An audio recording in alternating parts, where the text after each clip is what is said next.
Bonjour à tous. Allez, aujourd'hui on va faire un petit complément d'une vidéo que j'ai fait précédemment sur la visionneuse PDF qui permettait du coup de regarder que des documents PDF dans une bibliothèque SharePoint. Et du coup, suite à une conversation avec un abonné par rapport à un flux qui fonctionnait pas, lui il est allé même plus loin, c'est-à-dire que dans la visionneuse PDF, il fait afficher n'importe quel type de document. Donc pour le coup, je voulais vous présenter l'astuce et vous montrer comment ceci fonctionne. Donc on va basculer sur l'écran et on va regarder justement comment c'est paramétré. Donc, on arrive sur l'application. Comme vous pouvez le voir, donc j'ai mes anciens documents qu'on avait vus lors de la précédente vidéo. Et donc, je vais faire le nécessaire pour vous montrer justement si on ouvre un fichier XLSX ou si on ouvre un fichier document, docx, en Word.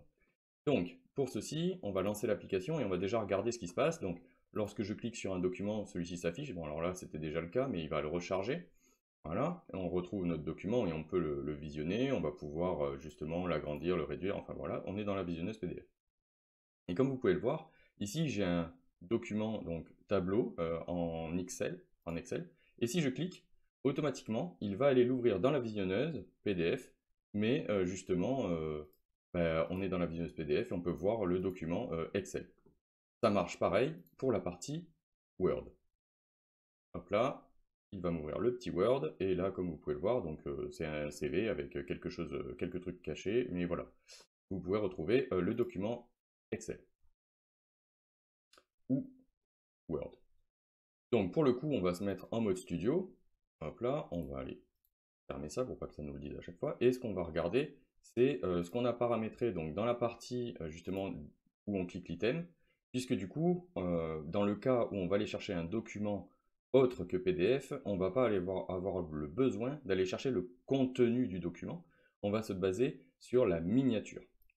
Donc, ce qu'il se passe, c'est que ici, je lui dis que si dans ma galerie, le nom du document avec le fichier extension à PDF est égal à PDF, eh bien, on va lancer mon flux pour récupérer justement tout le contenu. Donc, la vision que vous avez pu avoir avec le flux que j'avais mis en place qui permet de récupérer le contenu, toujours disponible et permet toujours de fonctionner. Donc, je vous invite, si jamais, à revoir la vidéo. Je vais vous la mettre là, voilà. Et à partir de là, vous pourrez remettre ce flux correctement.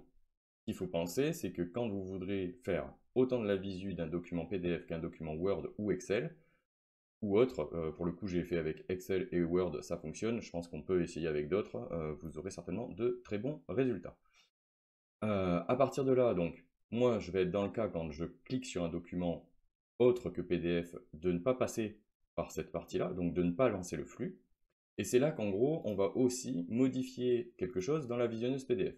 Et dans la visionneuse PDF, pardon, excusez-moi, donc j'ai pas commenté le texte, mais on pourrait le commenter, on va avoir une partie qui dit que si justement l'élément sélectionné dans la galerie est avec le format PDF à la fin, ben, tu prends ce qu'on a récupéré par notre flux, donc le contenu.pdf qui était dans mon flux. Par contre, si jamais c'est pas le cas, eh ben, tu vas aller modifier en gros l'extension du document, enfin de la miniature qui était en large, qui s'appelle thumbnail, en /pdf. Ça va automatiquement modifier le contenu pour qu'il soit lisible en PDF. Et à partir de là, vous aurez votre vision. Donc surtout, bien noter qu'on va chercher la partie thumbnail, qui est du coup toujours la miniature, hein, donc traduction en anglais, c'est miniature, et à partir de là, de lui dire que de le mettre en PDF. Une fois que ça c'est fait, vous aurez votre document qui va s'afficher et vous pourrez du coup visionner tout le temps sur votre visionneuse PDF des documents, que ce soit Excel ou Word. Voilà, donc ce contenu était très rapide, j'espère qu'il vous plaira et je vais teaser donc la vidéo qui va arriver la semaine prochaine. Pour le coup, j'avais décidé d'essayer de faire ceci cette semaine, mais j'ai pas eu le temps de bien configurer et bien mettre en place la chose.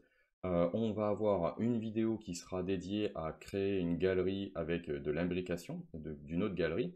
Et tout ceci pour faire en suivant une autre vidéo qui vous permettra de créer un composant qui vous donnera la possibilité donc d'être réutilisé dans différentes applications et qui sera lié donc à une liste SharePoint dans mon cas, mais on aurait pu le mettre sur une table Dataverse ou autre pour faire des menus dans vos applications variable en fonction de l'application et en fonction des données que vous aurez eues. Voilà, je vous souhaite à tous une bonne journée et j'espère que vous serez beaucoup à regarder cette vidéo, à la liker et si ce n'est pas le cas, n'hésitez pas à vous abonner. Je vous souhaite à tous une bonne journée. Au revoir.